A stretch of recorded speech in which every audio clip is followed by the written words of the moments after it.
private tech moguls.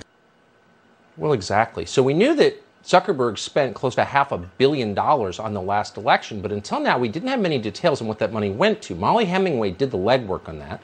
She's written a new book called Rigged, How the Media, Big Tech, and the Democrats Seized Our Elections. She joins us tonight to explain exactly what Mark Zuckerberg did in 2020. Molly, congrats on the book. Thanks for coming on. And please tell us what Mark Zuckerberg did.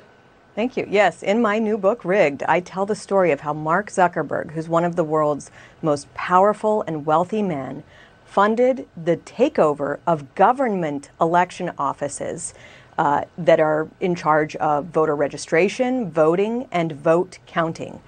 He spent nearly $500 million giving it to two left-wing groups that gave the money to governmental election offices, predominantly in Democrat cities in key swing states. And with those funds, they did targeted Democrat voter outreach, designing ballots, translating ballots, and staffing the operations that handled ballot harvesting, the curing of ballots, and the counting of ballots.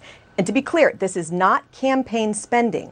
This was a concierge level get out the vote operation on behalf of Joe Biden and other Democrats in key Democrat areas in swing states. This is something that had never happened before, and this was done inside the election administration, not outside where billionaires normally spend their money.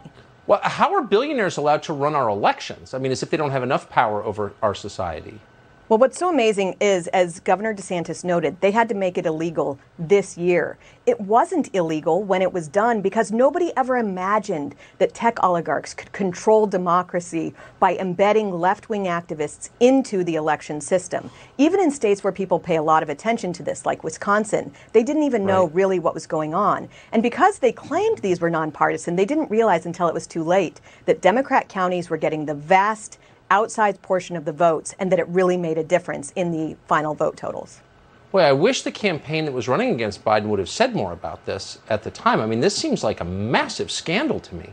It's a massive scandal, but it actually took a while to realize just how targeted this was. This was very smart. There are people who researched in Texas. They say it gave Joe Biden a net of 200,000 votes.